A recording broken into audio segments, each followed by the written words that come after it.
wabarakatuh. Waalaikumsalam warahmatullahi wabarakatuh. Bagaimana kabarnya hari ini? Alhamdulillah baik, Bu. Alhamdulillah baik, semua sehat ya? Iya, Bu. Puji syukur kita panjatkan kehadiran Allah Subhanahu wa Ta'ala, di mana kita masih diberi kesehatan dan kesempatan untuk dapat bertemu kembali di dalam kelas ini untuk mengikuti pembelajaran. Alangkah baiknya sebelum kita memulai pembelajaran, silahkan ketua kelas memimpin doanya. Baiklah, sebelum kita memulai pelajaran seperti biasa, ada baiknya jika kita berdoa dulu. Berdoa dimulai.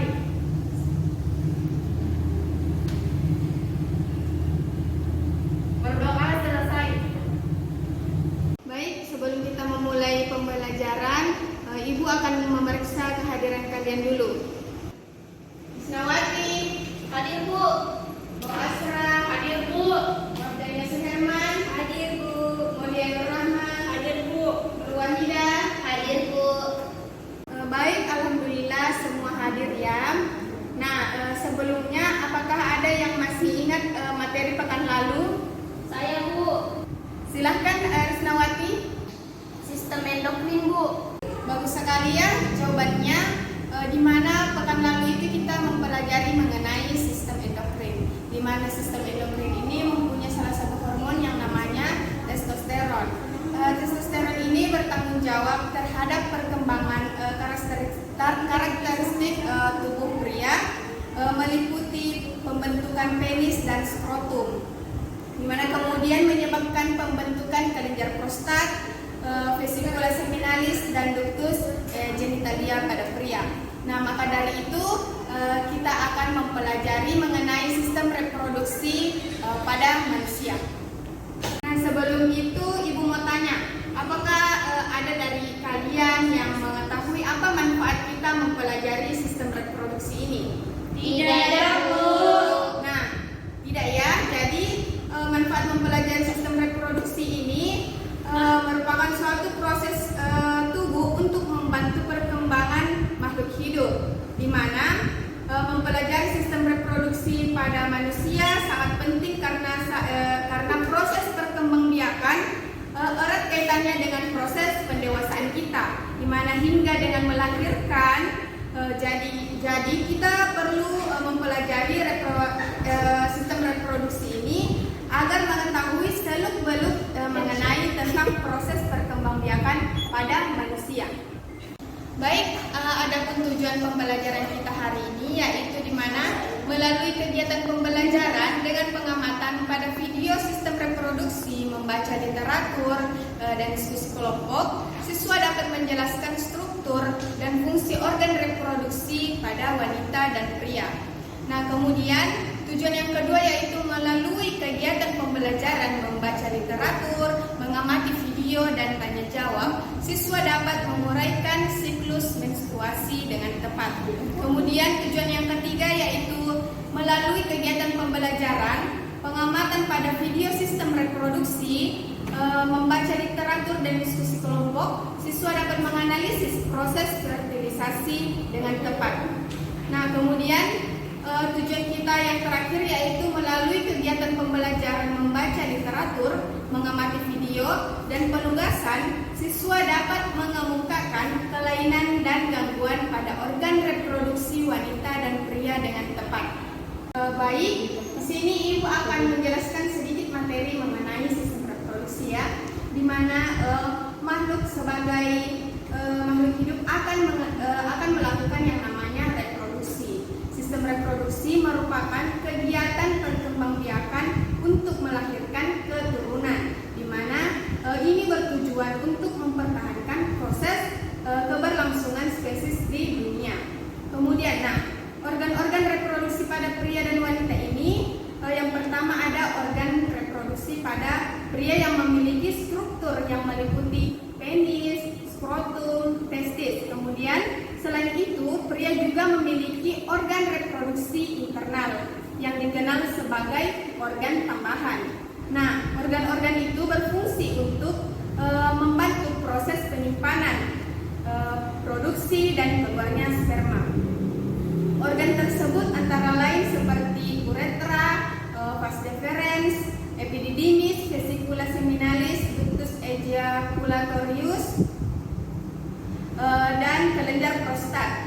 Kemudian hormon testosteron dapat mempengaruhi fungsi dari organ-organ reproduksi tersebut. Selain itu, hormon testosteron juga bermanfaat dalam pengembangan karakteristik pria dari segi fisik, gairah seksual. Kemudian hormon ini ada yang namanya hormon follicle stimulating hormone dan luteinizing hormone yang berguna untuk membantu produksi sperma. Sedangkan pada wanita mempunyai organ reproduksi yang lebih banyak lagi, di mana terletak pada tubuh bagian dalam seperti tuba fallopi, ovarium, vagina, dan rahim. Wanita juga memiliki organ tambahan seperti labium mayor, labium minor, kelenjar Bartholin, dan klitoris. Nah, organ-organ tersebut mempunyai fungsi masing-masing, di mana fungsinya itu untuk melindungi bagian reproduksi internal wanita dan bermacam jenis infeksi, memicu hasrat seksual pada wanita, dan sebagai jalur yang memungkinkan sperma untuk masuk ke dalam tubuh wanita dan mencapai sel telur. Nah, setiap wanita juga memiliki 4 hormon reproduksi utama, yaitu seperti FSH dan LH yang membantu proses reproduksi sel telur. Bagian lainnya adalah hormon yang berperan penting untuk kehamilan, yaitu estrogen dan progesteron. Nah, bagaimana, apakah materi yang Ibu sampaikan sudah dapat kalian pahami? Paham, Bu. Oke, baik, kalau begitu Ibu akan menunjuk satu orang yang bisa menyebutkan organ-organ reproduksi pada wanita. Baik, siapa yang mau menjawab? Saya, Bu. Silahkan Nur Wahidah. Organ reproduksi wanita itu, Ibu, ada 5. Yang pertama vagina, kedua rahim, ketiga ibu telur, keempat tuba fallopi, dan yang terakhir serviks. Bagus sekali ya jawaban yang telah diberikan oleh temannya. Beri aplaus untuk kita semua. Untuk lebih jelasnya, Ibu akan membagi kalian ke dalam 3 kelompok, di mana kelompok pertama yaitu membahas mengenai reproduksi pada wanita, yang kedua reproduksi pada pria, dan kelompok ketiga yaitu membahas siklus menstruasi. Ibu beri waktu selama 20 menit, silahkan berdiskusi dan membentuk kelompoknya.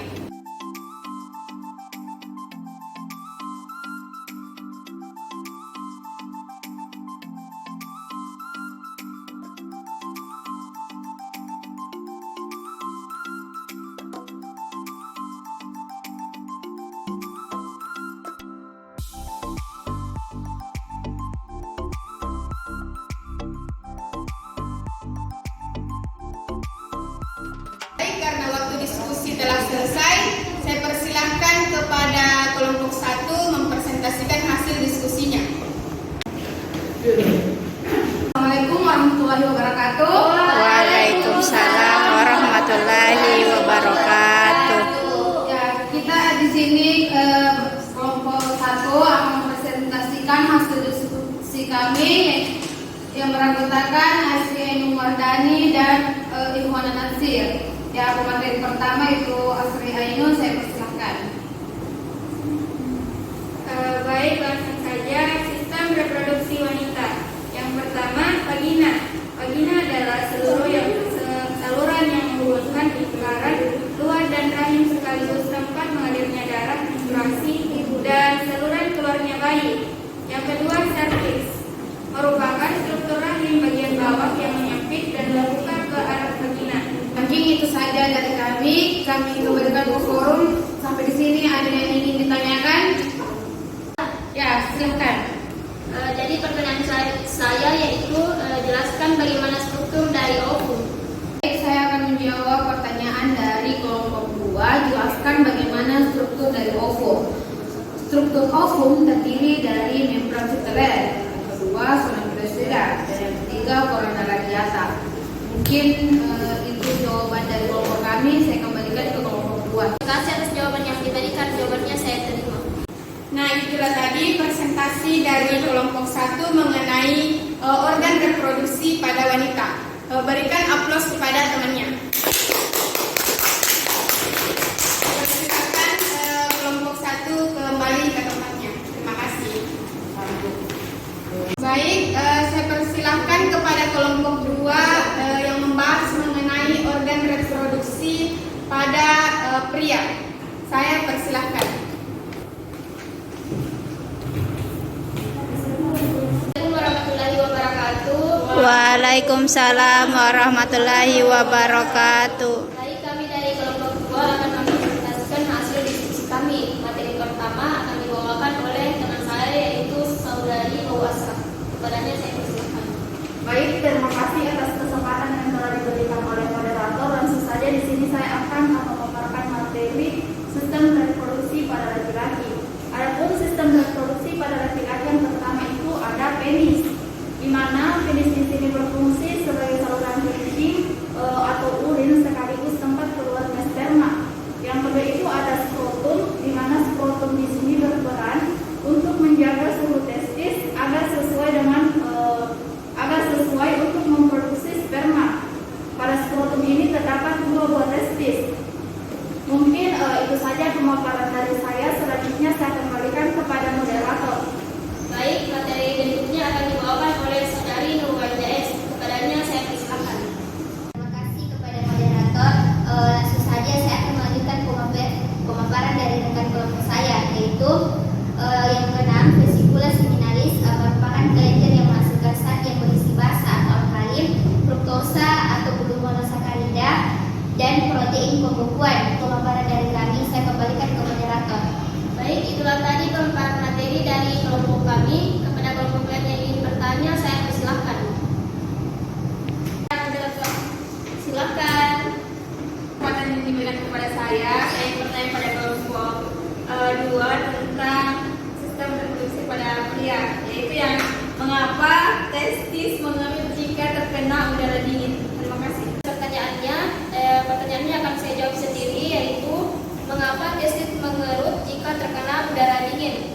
Karena sperma yang disimpan dalam testis perlu diatur pada suhu tertentu. Mengapa demikian? Tubuh Anda diprogram untuk mengatur panas dan energi yang masuk untuk mempertahankan aliran darah ke seluruh tubuh, terutama di organ-organ vital Anda. Nah, untuk mengatur aliran darah ke seluruh tubuh, Anda harus mengurangi aliran darah di anggota tubuh yang lain seperti jari, kaki, bahkan testis Anda. Baik, itulah jawaban dari kami. Kepada kelompok yang bertanya, apakah masih ada yang ingin ditanggapi? Baik, terima kasih atas penjelasannya. Jawabannya saya terima. Itulah tadi pemaparan materi dari kelompok kami. Sekian, wassalamualaikum warahmatullahi wabarakatuh. Waalaikumsalam warahmatullahi wabarakatuh. Nah, itulah tadi pemaparan dari kelompok 2 mengenai organ reproduksi pada pria.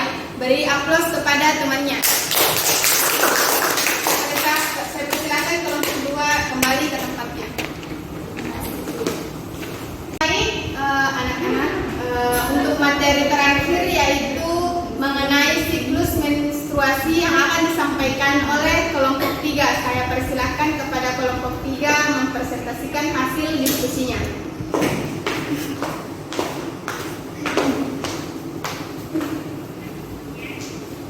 Bismillahirrahmanirrahim. Assalamualaikum warahmatullahi wabarakatuh. Waalaikumsalam warahmatullahi wabarakatuh.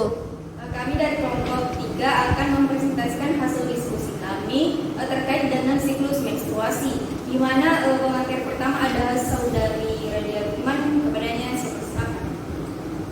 Jadi baik, langsung saja saya akan memaparkan fase-fase dalam siklus menstruasi. Yang pertama, fase proliferasi. Siklus menstruasi sangat dipengaruhi oleh kerja hormon-hormon kewanitaan. Hormon bekerja seperti pembawa pesan. Otak akan menghasilkan hormon, kemudian dibawa lewat aliran darah. Hormon ini merangsang folikel, tempat di ovarium atau induk telur yang menyimpan ovum atau sel telur folikel yang menerima pesan dari hormon bersiap-siap melepaskan telur dan menghasilkan hormon estrogen yang hanya ada di wanita. Dalam siklus menstruasi 28 hari, fase proliferasi biasanya bertahan selama 8 hari. Kemudian yang kedua yaitu ovulasi. Di fase proliferasi ada proses ovulasi. Ovulasi adalah proses pelepasan sel telur dari indung telur.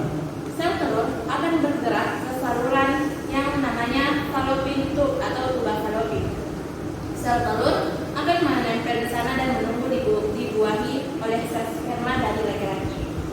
Selanjutnya saya kembalikan ke moderator.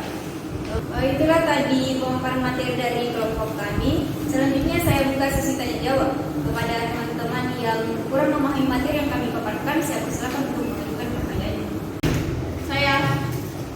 Silakan Saudari Iwana. Terima kasih atas kesempatan yang diberikan. Saya ingin bertanya kepada kelompok 3, apakah yang menjadi tanda bahwa siklus menstruasi yang dialami itu teratur atau normal? Baik, terima kasih atas pertanyaan dari Saudari Iwana. Selanjutnya saya persilakan kepada rekan kelompok saya, yakni Saudari Maulia Rahma, untuk menjawab pertanyaan dari Saudari Iwana. Baik, terima kasih atas kesempatan yang diberikan oleh moderator. Saya akan menjawab pertanyaan dari Saudari Iwana. Yang pertanyaannya yaitu, apakah yang menjadi tanda bahwa siklus menstruasi yang dialami itu teratur atau normal? Nah, siklus menstruasi teratur ditandai dengan durasi yang sama setiap bulannya. Selain itu, menstruasi bisa menimbulkan nyeri ringan atau berat atau bahkan tanpa rasa sakit. Semuanya masih dianggap normal apabila kita masih mengalami menstruasi secara teratur setiap bulannya dengan siklus 21 hingga 23 hari. Mungkin sekian jawaban dari saya kembalikan ke moderator. Baik, itulah tadi jawaban dari kami selaku kelompok pemateri. Selanjutnya saya kembalikan ke penanya, apakah jawaban dari kami diterima atau masih ada sanggahan? Silakan. Terima kasih atas jawabannya. Saya terima. Itulah tadi pemaparan dari kelompok 3 mengenai siklus menstruasi pada wanita. Beri aplaus kepada temannya. Saya persilakan kepada kelompok 3 kembali ke tempatnya. Terima kasih Bu. Nah, itulah tadi diskusi kita pada hari ini, yaitu mengenai organ reproduksi wanita, organ reproduksi pada pria, dan pada siklus menstruasi pada wanita. Beri aplaus untuk kita semua. Nah, sebelumnya ada yang bisa memberi kesimpulan mengenai materi kita hari ini? Saya, Bu. Ya, silahkan kepada Bu Asrah. Terima kasih atas kesempatan yang telah diberikan oleh Ibu. Adapun kesimpulan pada materi hari ini yaitu pada pria itu sistem reproduksinya terdiri atas kanker kemih, vas deferens, penis, saluran uretra, vesikula seminalis, kelenjar prostat, kelenjar ovar, epididymis, testis, dan juga skrotum. Sedangkan pada wanita ada tuba fallopi, ada indung telur, ada rahim, ada serviks, dan yang terakhir itu ada vagina. Mungkin itu saja dari saya. Terima kasih. Bagus sekali ya jawaban yang telah diberikan oleh temannya. Beri aplaus untuk kita semua. Jadi sistem reproduksi manusia pada pria maupun wanita itu dapat bekerja secara sendiri-sendiri, namun saling membutuhkan. Secara sederhana, proses antara reproduksi dari hasil sperma kemudian mengalami pembuahan oleh sel telur yang berada pada wanita. Sistem reproduksi pada pria berfungsi sebagai produksi atau penyimpanan sel sperma untuk pembuahan sel telur. Nah, di mana dapat dijelaskan oleh temannya tadi bahwa organ reproduksi wanita itu ada tabung fallopi, indung telur, rahim, serviks, dan vagina. Sedangkan siklus menstruasi itu ada fase pasca ovulasi, ovulasi, fase praovulasi, dan menstruasi. Sedangkan organ reproduksi pada pria yaitu ada kandung kemih, vas deferens, penis, saluran dan skrotum. Dulu ya materi kita hari ini mengenai organ reproduksi wanita dan pria serta siklus menstruasi. Jadi anak-anakku sekalian bisa memperbanyak referensi dan bahan bacaannya di rumah ya. Jadi materi pekan depan yaitu mengenai proses fertilisasi dan kelainan dan gangguan pada organ reproduksi wanita dan pria. Saya tutup dengan ucapan Alhamdulillahirabbil alamin. Assalamualaikum warahmatullahi wabarakatuh.